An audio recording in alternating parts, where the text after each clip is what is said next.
Subscribe பட்டனை அமுக்குங்க, bell பட்டனை அமுக்குங்க. வாழ்க வளமுடன். இப்படிக்கு பாட்டி வைத்தியம்.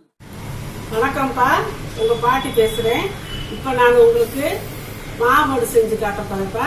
பாருங்கள், இது 1 கிலோ மாவு எடுப்பா.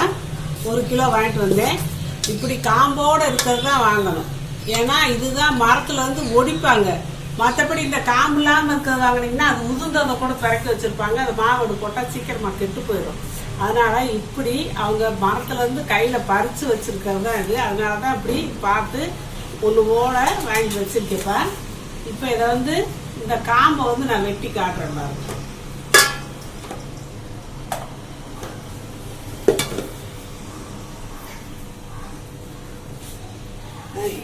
இதை சொல்ல மாட்டேன். இதை நான் கழுவிட்டேப்பா. 2 தடவை கழுவி துணியில் பரப்பி ஒரு அரை மணி நேரம் காற்றுப்படம் வச்சுருக்கேப்பா. ஒரு ஈரம் கூட இருக்கக்கூடாது. ஈரம் இருந்தால் கெட்டு போயிடும். அதனால் நல்லா சுத்தமாக கழுவி காய வச்சு இந்த பாருங்க ஈரம் இல்லாமல் எடுத்து வச்சாச்சு. இது காத்தாட வச்சுட்டேன். ஒரு அரை மணி நேரம் வைக்கவும் அந்த துணியெல்லாம் உறிஞ்சிச்சு, காற்றுல ஆறிடுச்சு. இப்போ நான் இதை சொல்லணும், அதுக்காக தான் சொன்னேன். இப்போ இதை எப்படி நறுக்கிறதுனா, இது பாருங்க, இந்த கொஞ்சம் காம்பு விட்டுறணும். விட்டு இப்படி நறுக்கணும். இப்படி தான் காம்போடு போட்டால் தான் நல்லாயிருக்கும், டேஸ்ட்டாக இருக்கும். இந்த இப்படி நறுக்கி நறுக்கி போடணும்ப்பா. நான் போட்டு காட்டுறேன். இப்போ இந்த காம்பெல்லாம் வெட்டி எடுத்துட்டப்ப இந்த இவ்வளவு இருக்கிறாப்புலையும் கொஞ்சம் காம்பு இப்படி இருக்கிறாப்புலையே வெட்டணும். 2வது இந்த மாவடு வாங்குறப்போ மாங்காய், இந்த சின்ன சின்ன மாங்காய் வாங்குறப்போ வெம்பாமல் இருக்கணும், அடிபடாமல் இருக்கணும், சொட்டை இல்லாமல் இருக்கணும், பார்த்து வாங்கணும். அப்படி 1-2 தவறிட்டா என்ன செய்யறதுன்னு சொல்லி இப்போ கழுவிட்டு நம்ம ஒன்றா அந்த காம்பு வெட்டும் போது கவனித்து பார்த்து வெட்டணும். அப்படியெல்லாம் இருந்தால் சீக்கிரமாக கெட்டு போகிறதுக்கு வாய்ப்பு இருக்குது. அதனால் நான் எல்லாம் க்ளீனாக பார்த்து தான் வாங்கினேன். க்ளீனாக நல்லா இருக்குது. இப்போ இதில் 1 கிலோ மாவடுக்கு 200 உப்பு போடணும்ப்பா. கல் உப்பு தான் போடணும்.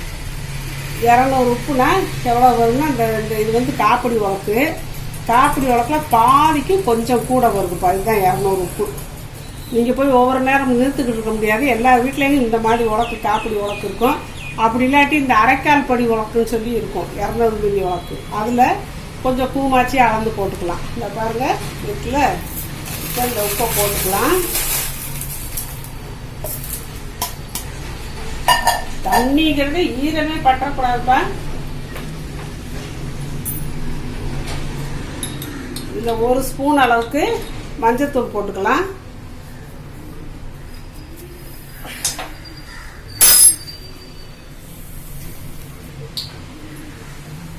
ஒரு ஸ்பூன் அளவுக்கு சுத்தமான விளக்கெண்ணப்பா.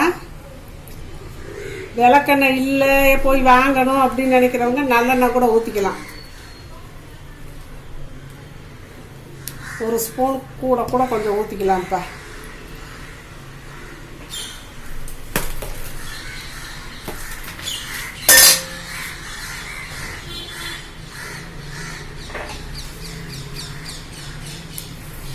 ஊற்றிட்டு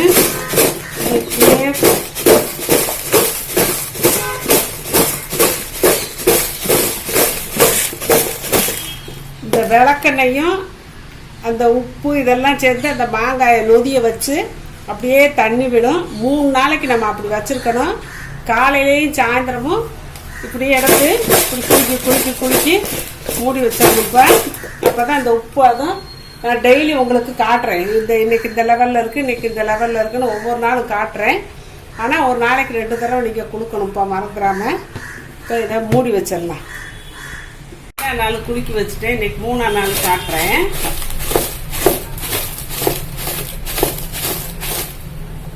இந்த மாதிரி அடியில் உப்பெல்லாம் தங்கியிருக்கும். நம்ம காலையிலையும் சாயந்தரமும் இப்படி குலுக்கி வச்சுக்கிட்டே இருக்கணும்ப்பா. இந்த உப்பெல்லாம் கரையும். இந்த பாருங்க, இப்போ எண்ணெய் பசை அந்த இதெல்லாம் தண்ணியாக பசையெல்லாம் ஒட்டியிருக்கு. இந்த உப்பெல்லாம் தண்ணியாக இருக்குது. இப்படியே நம்ம காலையிலையும் சாயந்தரமும் குளிக்க வைக்கணும். உங்களுக்கு நான் நாளைக்கு காட்டுறேன். மாவடு இன்னையோட 4 நாள் ஆகுதுப்பா. இப்படி காலையிலையும் சாயந்தரமும் குலுக்கி விட்டோம். இந்த பார்த்தீங்களா, கொஞ்சம் சுருங்கி வருது.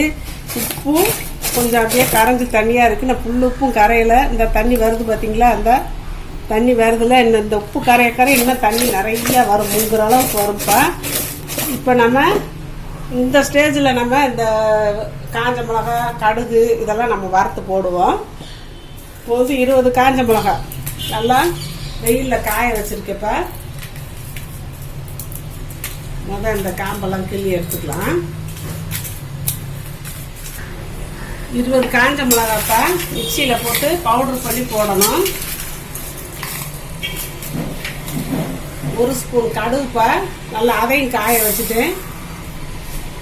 அன்னைக்கு 1 ஸ்பூன் மஞ்சள் பொடி போட்டேன், இன்னும் ஒரு 1/2 ஸ்பூன் மஞ்சள் பொடி தேவைப்படும். இப்போ நம்ம ஒரு 1/2 ஸ்பூன் மஞ்சள் பொடியும் போட்டு நம்ம இப்போ பொடி பண்ணி உங்கள்கிட்ட காட்டுறேப்பா. இப்போ நல்லா அரைச்சாச்சுப்பா, பவுடராக அரைச்சாச்சு. இப்போ இதில் போடுறோம், நம்ம மாவடுவில் போட்டுருவோம். முக்கியமான விஷயம் என்னன்னா இதில் ஈரமே பற்றக்கூடாது. ஈரமே படாத அளவுக்கு நம்ம பார்த்துக்கிட்டோம்னா ஒரு வருஷத்துக்கு இருக்கும் பாட்டில் போட்டாச்சு. இப்போ கைப்படாமல் தூக்கணும். இன்னும் உப்பெல்லாம் கரையில் இந்த உப்பு இருக்கு பார்த்தீங்களா?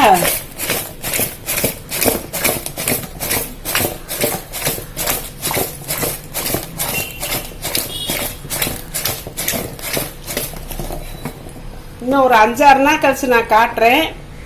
இந்த பாருங்க தண்ணி இன்னும் இந்த உப்பெல்லாம் கரைய இன்னும் தண்ணி நல்லா வரும்.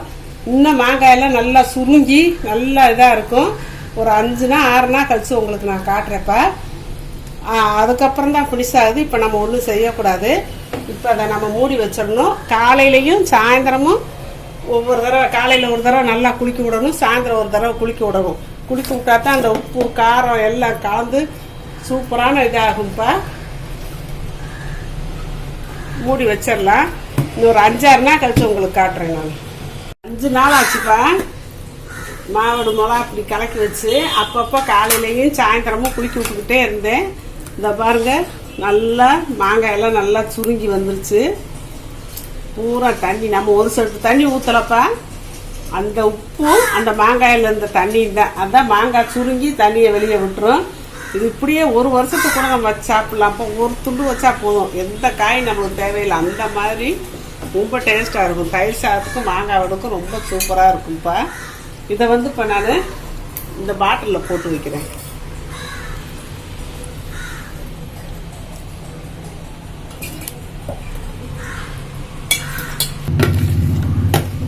எல்லாம் போட்டாச்சுப்பா.